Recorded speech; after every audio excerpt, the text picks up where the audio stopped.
28 जानेवारीला अजित पवारांचा अपघात झाला. त्यानंतर एकीकडे प्रफुल्ल पटेल यांनी 3 महिन्यांपासून गोधडीत पडलेल्या छगन भुजबळ यांना रिचार्ज करून फडणवीसकडे बैठकांचा सपाटा लावला, तर दुसरीकडे दादांचे कार्यकर्ते शॉक झाले होते. ते या अपघाताची चौकशीची मागणी करू लागले. प्रफुल्ल पटेल यांचं हे वागणं बघून सगळ्यांना शंका वाटू लागली की दादांच्या अपघातामागे प्रफुल्ल पटेल यांचा हात तर नाही ना. दादांचा आरोपी म्हणून रोहित पवारांनी पूर्व विदर्भातला नेता असा उल्लेख केला, पण अजितदादांचे निकटवर्तीय आणि पक्षाचे प्रदेश उपाध्यक्ष प्रमोद हिंदूराव यांनी थेट प्रफुल्ल पटेल यांचं नाव घेतलं. खरंच प्रफुल्ल पटेल खरे गुन्हेगार आहेत का? तुम्हाला काय वाटते कमेंटमध्ये सांगा. 28 जानेवारी 2026 महाराष्ट्रासारख्या प्रगत राज्याच्या उपमुख्यमंत्र्यांचा अजित पवारांचा एका हवाई अपघातामध्ये संशयास्पद मृत्यू होतो. आणि नवलाची गोष्ट अशी, जवळपास 14 दिवस लोटले तरी अजूनही एकाही सरकारी पक्षातल्या, म्हणजे भारतीय जनता पक्ष असेल, शिंदे गट असेल, याच्यातल्या एकाही बड्या नेत्याला या अपघाताची साधी चौकशी व्हावी अशी मागणी करावीशी वाटली नाही. नवल तर ह्या गोष्टीचं जास्त वाटतं स्वतः अजित पवारांच्या पक्षातील तटकरेंसारख्या, भुजबळांसारख्या, मुश्रीफ असतील किंवा प्रफुल्ल पटेल असतील, यांसारख्या नेत्यांनाही या अपघाताची साधी चौकशी व्हावी अशी खुल्यामध्ये मागणी करावीशी वाटली नाही. नवल इथे जास्त वाटतं. यांच्या मृत्यूची चौकशीच न व्हावी ही नेमकी इच्छा कुणाची? खरंच दादा जिवंत आहेत का? अजित पवारांच्या बाबतीत शेवटच्या क्षणी नेमकं काय घडलं? नेमकी चूक कुणाची होती? दादा आहेत तर कुठे आहेत मग? या सर्व प्रश्नांचा उलगडा पुढच्या 5 ते 10 मिनिटात करण्याचा प्रयत्न करूया. सगळ्यात पहिला आणि महत्वाचा मुद्दा, हा अपघात की त्यांना संपवलं? स्वतः रोहित पवारांनी याच्यावर शंका उपस्थित केली. 6 होते, त्यांपैकी 5 सापडले. मग जी एक बॉडी सापडली नाही, ती बॉडी नेमकी कुठे आहे?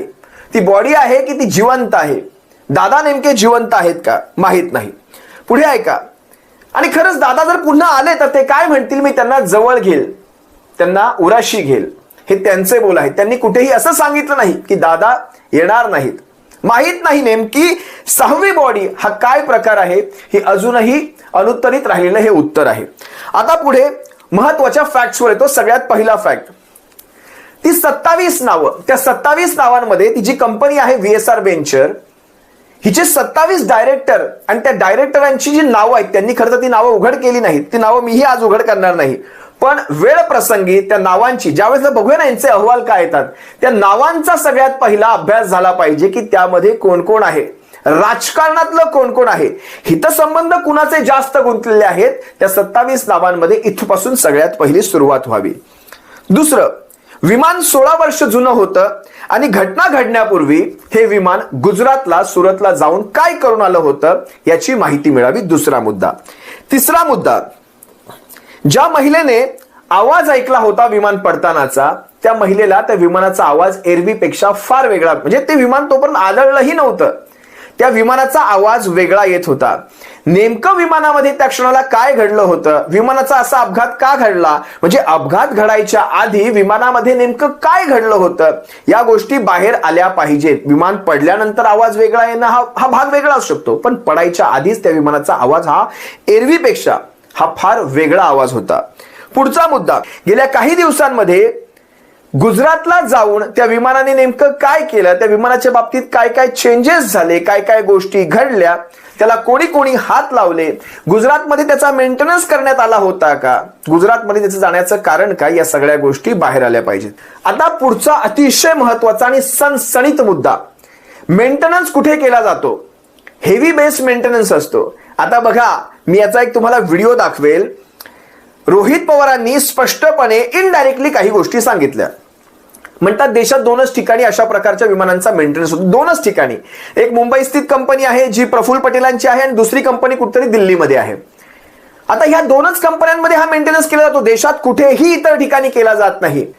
मग नेमके ह्या विमानाचा मेंटेनन्स केलेले कंपनी जे कर्मचारी आहेत, त्या 2 कंपन्यांपैकी, म्हणजे प्रफुल्ल पटेलांची आहे आणि दुसरी मुंबई स्थित कुठली आहे, या कुठल्या कंपनीतनं आले होते, तो सुद्धा, त्याची सुद्धा चौकशी इथे घडली पाहिजे. अतिशय योग्य ठिकाणी त्यांनी इथे बोट ठेवलेला आहे. मला अनेक गोष्टी इथे चौकशीसारख्या आज दिसत आहेत. पुढचं तुम्हाला सांगतो. त्यांनी पुढे एक महत्वाचा मुद्दा मांडला की होय, घातपात आहे की अपघात आहे? घातपाताची शक्यता सगळ्यात जास्त आहे. एखाद्या व्यक्तीला, त्यांनी एका पुस्तकाचा रेफरन्स सुद्धा दिला, मारायचा असेल तर चालकालाच ठार मारा, त्यामुळे तुम्हाला ज्याला मारायचंय ते सोपं पडतं. आणि त्यांनी त्यात पाण्याचं एक उदाहरण दिलं, पाण्याच्या बाटलीमध्ये त्यांनी कसं विष टाकलं जाऊ शकतं इथपासून त्यांनी कसं, ते सगळे पुरावे तुम्हा सर्वांसमोर दिले. पण महत्वाचे मुद्दे अजूनही आहेत. 27 तारखेला बघा, म्हणजे अजितदादा खरं तर बाय कार जास्त प्रेफर करायचे बारामतीला जाण्यासाठी. मग 27ला असं त्यांना का उशीर झाला, आणि उशीर झाल्यामुळे त्यांना दुसऱ्या दिवशी मग विमानाचाच एक पर्याय राहिला होता, असं त्यांच्या बाबतीत काय घडलं. तर 27ला तो कोण पूर्व विदर्भातला एक बडा नेता पूर्व विदर्भातला, ज्याला एका फाईलीवर सही करण्याची आठवण झाली. त्याने दादांना, आता स्वतःच्याच पक्षातला बडा नेता, त्यामुळे त्या फाईलीवर सही करणं हे फार गरजेचं होतं. पूर्व विदर्भातल्या एका नेत्याने ती फाईल सांगितल्यानंतर दादांनी ती फाईल मंत्रालयातून मागवून घेतली. फाईल येईपर्यंत वेळ गेला. त्यानंतर त्या फाईलीवर सही झाली. तिथे काही आर्ग्युमेंट सुद्धा झाल्या की मला राजकारण शिकवू नका किंवा शहाणपणा शिकवू नका, तुम्हीच फक्त सर्वे करायची कामं करा, पुढचं माझं मी ठरवेल. या सगळ्या गोष्टी, कोण असा नेता जो उशिरा आला, त्यानंतर पूर्व विदर्भातला कोण तो नेता ज्याने उशिरा येऊन ती चर्चा उशिरापर्यंत रेंगाळवली की रेंगाळली काय माहिती नाही. आणि त्यानंतर दादांना तो उशीर झाला आणि दादांना मग गत्यंतर राहिलं नाही की फ्लाईटनेच जाण्याचं, त्या विमानानेच प्रवास करण्याचं. हा सुद्धा एक अतिशय इंटरेस्टिंग मुद्दा आहे. पायलट कसे बदलले, मुख्य पायलट अचानक का बदलले, मुख्य पायलट बदलून जो नवीन पायलट आणले ते तितके अनुभवी होते का, आणि मुख्य पायलट काय म्हणतात हे ट्रॅफिक मध्ये अडकलेले होते, मग हे जे दुसरे पायलट होते काही विमानतळावरच राहिला होते का. अनेक प्रश्न अनुत्तरित आहेत. नवीन पायलट हाँगकाँग वरून आला होता, आणि हा जो नवीन आलेला पायलट आहे हा हाँगकाँग वरून काही मद्यप्राशन करून आला होता का फ्लाईटमध्ये येताना. कारण त्या पायलटच्या त्यांचा पास्ट एक्सपिरियन्स त्यांनी सांगितला. अनेकदा त्यांना बिफोर फ्लाईट म्हणजे त्या फ्लाईट घेण्यापूर्वी त्यांना अनेकदा ह्या कारणावरून त्यांना खडसावण्यात आलेलं आहे. त्यांना एकदा तर ट्रेनिंग सुद्धा त्यांना जाऊ देण्यात आलं नव्हतं. ह्या सगळ्या गोष्टी त्यांनी ऑन कॅमेरा सांगितल्या. या पायलटचा आणि दारूचा बऱ्याचदा संबंध आहे फ्लाईटमध्ये, म्हणजे दारू पिणं हा ज्याचा वैयक्तिक अधिकार, पण फ्लाईट चालवण्याच्या वेळेसचा हे त्यांनी तिथे म्हणजे स्पष्टपणे प्रूफ केलं.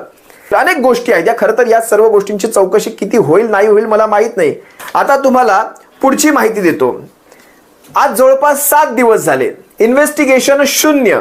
इन्व्हेस्टिगेशन सीआयडी कडे आहे. सीआयडी काय करते तर मला वाटतं त्यांनी ज्यावेळेस यांनी प्रश्न विचारले त्यावेळेस त्यांना कळलं की सीसीटीव्ही घेतलेत. सीसीटीव्ही मध्ये काय तर बारामती एअरपोर्टचे व्हिडिओ, कहाणी बघायचो सीआयडी वगैरे, शिवाजी साटम कुछ तो गडबड है दया. आम्हाला संपूर्णपणे वाटतंय दया इथे पूर्ण गडबड नाही, अख्खी ही स्क्रिप्ट लिहिली गेलेली आहे. ही गडबड फार मोठी आहे. ते असं करतात ना ते शिवाजी साटम साहेब, गडबड है गया कुछ तो. कारण एवढा जर याच्यामध्ये वेळ गेला तर हे सगळे पुरावे नष्ट केले जातील आणि ह्याच्यात काहीच माहिती हाती लागणार नाही. कारण गुजरातमध्ये ज्यावेळेस विजय रुपाणी वारले त्याच्यामध्ये माजी मुख्यमंत्री, त्यावेळेसही तो ब्लॅक बॉक्सच्या बाबतीत छेडछाड झाली. तेवढेच पुरावे बाहेर आले जेवढे गरजेचे होते. पूर्णपणे ते संभाषण पब्लिक झालं नाही.